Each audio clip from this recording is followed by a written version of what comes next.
Here's the brutal shit I learned about women as a dating coach. A lot of men won't like to hear this, but you're gonna hear it because you obviously need to if you want to achieve better greatness, success with women as a man. You need to understand these truths. If you stick around until number 10, you have received the ultimate cheat code when dealing with women. Number 1, majority of women are unqualified to be with you. You gotta understand, man, when you're dealing with women, a lot of them aren't gonna be up to speed. They aren't gonna be necessarily qualified to even be in your presence. Because what are most women doing? They're doing low vibrational things. They have no direction, no purpose, right? They're emotional creatures that are driven off of impulses. So you dealing with these women, guess what that's gonna do to you? It's gonna put you in a mindset of drifting. What is drifting? You're drifting through life. You're going through life without direction, purpose. You're just a leaf in the wind waiting to be blown away. Look, this dumbass motherfucker, he needs to get over. A lot of women just won't make the cut. And that's okay. Once you finally stop focusing on the sexual relations you have with the woman, when you finally stop focusing on the nice little fun moments, you start to actually see what really matters. What value is this woman really bringing to your life as a man? That leads me to point number 2. Most God-fearing women are hoes. They're goddamn hoes. And you're probably like, well, what do you mean? Listen, just because a woman has this around her neck, she goes to church religiously, she reads her Bible, she's doing all these things, she's preaching, she's a God-fearing woman. Proverbs 31.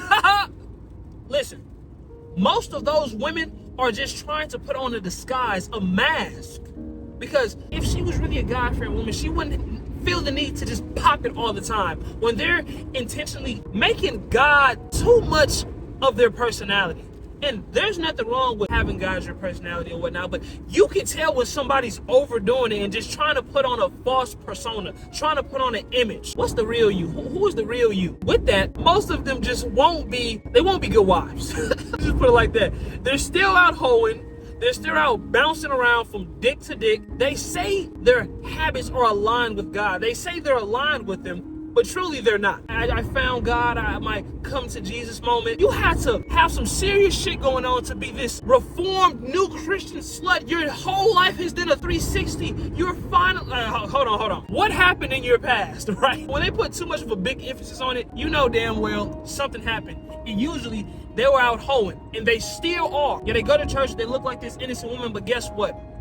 The truth is, most of them are still out here being promiscuous and not godly. The most easiest pussy I've ever received was from God-fearing woman. Keep that in mind. That leads me to number 3. Women like you more when you have an abundance of women. There's nothing wrong with having one woman. No, that's not what I'm saying at all. But you have to understand that women, they like a man who has options, because it shows them you're not desperate. Other women are attracted to you.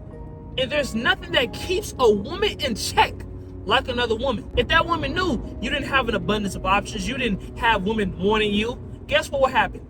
She probably wouldn't respect you to the degree as if you had women. They may try to say, oh, you do this for everybody. You talk to, this many girls, they're like, you just out here, you know what I mean? But truly, they love the fact that you have an abundance of options because you can walk away. The strongest thing you can do as a man, if you're in a relationship with a woman, is being able to walk away. And once that woman knows you're willing to walk away, if this does not serve you, if this isn't adding value to your life, she will get in check. There's nothing that keeps a woman in line like another woman. Keep that in mind, okay? Come on now, stop playing, all right? And that's gonna lead me to the next point. Before we get to the next point, man, like this video if you're getting some goddamn value. And matter of fact, comment the word value if you're getting some value. Number 4, every woman on the face of this earth is a gold digger. Let that sink in. Every woman. You're like, whoa, no, you're losing your mind. You're losing your marbles inside of your head. But listen to me. They all might not say it out loud, but every woman has it in the back of their mind that they want the man who's making the great money. They want to get something. And there's nothing wrong with that. Understand, there's nothing wrong with that. But it's just about how they go about it. Dating, it's like a business, right? Dating is like a business. That's just the way it is. So the women who are valuable, who add value to your life, yeah, they won't want to be with a man who isn't necessarily providing for them. You don't have to be the man who's just tricking off, throwing thousands of millions of dollars at her. No, that's not what I'm saying. If she's adding value to your life, if she is truly making your life better, if she's doing the things for you, she's taking care of things, she's running things on your program, because value looks different for every man. The things I love to look for, okay, baby, hey, listen, I gotta, have my clothes laid out. Okay, baby, lay my clothes out, iron them, making some good food so I don't have to cook during the day, because those are hours that I could have dedicated to my business. It's just the things like that. There are so many things you go into, but you need to have a checklist of things that, okay, I want this from a woman. What does value look like to you from a woman? And then you can see, okay, cool. As long as they're genuine, right? You want to make sure you're dealing with genuine women who like you for you. Because, yeah, we all know your money's a part of it. Yeah, we get it, right? We all understand it. But you don't want to be dealing with women who are purely transactional. That's the difference. Every woman, you're going to have to come out of pocket. You don't want to be coming out of pocket for the wrong woman. I have no problem spending my money on a woman. I have no problem, treating a woman nice, providing her with some nice experiences. If she showed me she's worth it. The time she get to ask and she got her hand out, that's where there's a problem. Because now she's expecting me to do things without even adding value to my life. You just got to spot the genuine women who like you for you. But that leads me to number 5. You ready? The most innocent women tend to be the most promiscuous women. Oh my gosh, listen. Most innocent ones, the most innocent looking women. That woman that's in that bookstore or in the library with her glasses looking like she's so focused, she's so locked in, she's so innocent, like she just wanted her to fly. She has some very lustful thoughts. Those tend to be the biggest freaks. I'm telling you this so you could just open your eyes, just remove that veil and see. This is how it is. This is how the world works. There are going to be a lot of women out here who claim to be innocent, like they're not doing nothing. They're just this holy individual, this virgin, right? But most of the time, that's not the case. They have those thoughts. They want to get fucked. They want to get slutted. I'm telling you, if you could be the fly on a wall at a girls' trip in Miami, your girlfriend, room full of women, you would be goddamn surprised. You'd be like, oh my God, Shelby, Krista, Jessica, oh my God, you did that?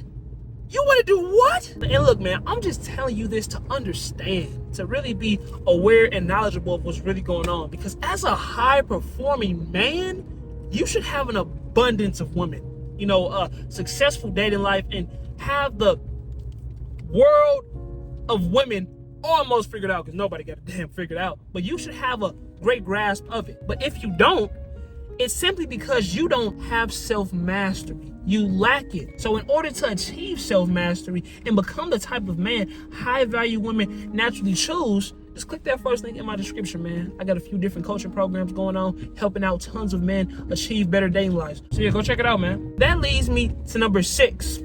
Women don't want peace. They do not want absolute peace. They want controlled emotional chaos. Why is that, Emery? Well, what do you mean they want controlled emotional chaos? They don't want peace, but I want to be peaceful.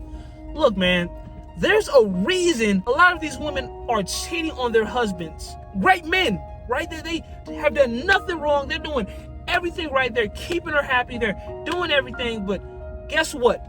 It's just not enough for her. She has to be stimulated in some way, shape, or form. You don't want to just do nothing crazy and just kind of, fuck her over. No. What I'm saying here is you want to bring her through some controlled emotional chaos. This is where you have to be a spontaneous man. Have that spark within the relationship. A lot of relationships fail because they don't know how to keep that spark alive. Okay, but how do we do that, Emery? Well, listen. So let's say you go on a date, right? Okay, let's say she really wanted to go to this location, but you said, no, we're going to go here. Now she's got an attitude. Now you're kind of arguing, you know what I mean? But then it turns out you're going to that location. Oh, wow. Oh, we're here. Yeah. Look, I told you. You know what I mean? And now she's happy, right? And then let's say you start a bit of a petty little argument. Something to just kind of, just get her gears grinding. Oh, now she's like kind of mad. She's like, oh, fuck you. Okay, cool. But then you get her a gift, to make up for that.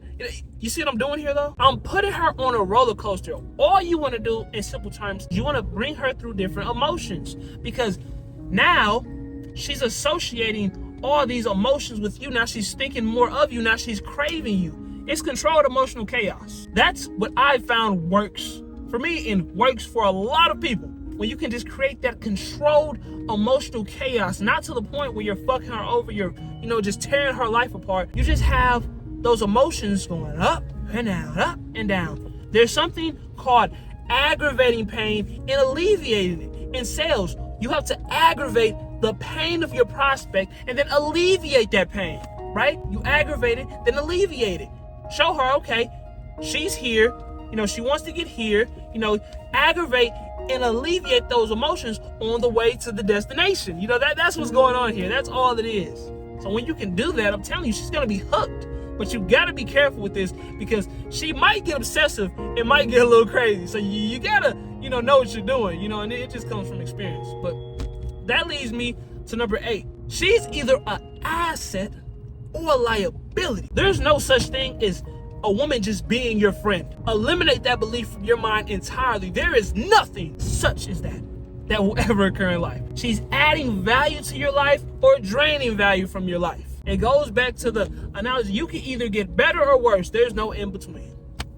Pick your poison. So you have to understand that, and that's what every individual you deal with, not even just women, any friend, any family member, anybody. That's why I am so cautious with who I give my time, energy, and presence to, because I understand a lot of people are takers. They're drainers. They just want to take all of that goddamn time, energy, and effort away from you without giving anything in return. And a lot of women are like that. You got to pick and choose who you want to be around. I have a ton of women within my phone from all of these, cold approaches I do, because, I'm showcasing it for you guys, just showing you, and I love doing it as well. But a lot of these women, I know I'm never going to take them seriously, because within those first 30 seconds, I can just already tell, because I've done it so many times, that this woman isn't a woman I would ever take serious. Like, I'm so goddamn serious when I say that too. A lot of them just ain't worth it. You'll waste your time, save that time, and save yourself a headache, all right?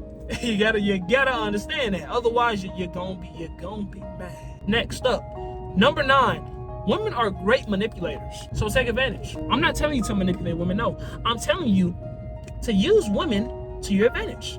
Look, when you have a woman by your side, or if you don't know this, when you have a beautiful woman by your side, how do other men perceive you when you walk into the room? Oh, wow, he has that beautiful woman by his side. She looks like she's really into him. They have a certain level of respect for you, right? And then what does that say about you as a man? Okay, he has this woman, he's respectable. What does that say to other women? Oh, wow, he has this woman by his side. He's taking care of her probably. She looks happy. Maybe he's fun, charismatic. He's nice to be around. It just says all these positive things about you, because you have that woman by your side.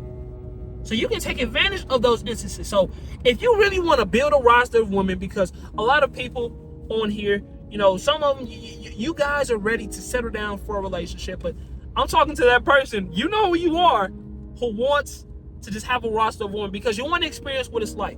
If you're going to do it, make sure they're adding value to your life, and use these women to your advantage. You can use a certain type of woman to get into certain places, to open doors for you, to new opportunities. I'm not telling you to fuck her over. No, I keep saying that. I'm not telling you to fuck over a woman. I'm not telling you to do that. But you gotta understand, if a woman isn't making herself useful, what the hell is she in your life for? If you can't fathom that, and that just seems so unattainable that you just can't do it, well, I'm sorry, you're gonna lose. A woman has to make herself useful for you, because you're the type of man who knows you have value. You can bring a whole bunch of value to a woman's life. And if you don't, like I said before, it's because you lack self-mastery. But once you finally achieve that by clicking that link in the description to work with me, guess what's gonna happen? You're gonna see, okay, I'm this valuable man, and now I have the means to actually provide for a woman, the right woman. So now it's like, okay, what can a woman do for me? What can a woman do for me? What value can they add to my life as a man? Once you finally see that, and once you start implementing that, your whole world's gonna change. You're gonna get access to so many new things that you've never thought of, that probably wouldn't even be possible by yourself without that woman. Women are great to have by your side. There is nothing wrong with them, but you have to make sure they are adding value. And that's going to lead me to my last and final point, which I will leave you with. This is something my father instilled in me. My father told me this, and it changed the whole way I saw women. The most important decision you're going to make as a king is the woman you select to be your queen. If she isn't qualified, if you choose the wrong woman to bring into your kingdom, it will crumble. So you have to make sure you're vetting this woman out. Her morals, her characteristics, her values, they have to be on point. They have to be intact and aligned with what you want as a man. As a king, you can either be two types. You could be the type of king who sits back and lets all his soldiers do the work, and you and your queen just sitting there and letting everybody just go to work for y'all. Y'all just sitting back. You're watching them go out to fight the war. Or you can be the second type of king, the warrior king, when you're out there with your troops, with your people, fighting the battle of life. And that king will be more respected. That warrior king will be more respected because he's out there with his soldiers. He's not saying, "No, fuck sitting back. I'm leading. Let's go." That's leadership. And then you have your queen. You can either have two types of queens. The queen who sits back, or the woman who's out there with you in the field making shit happen. The ride or die. Make sure you subscribe to the channel. I'll see y'all later.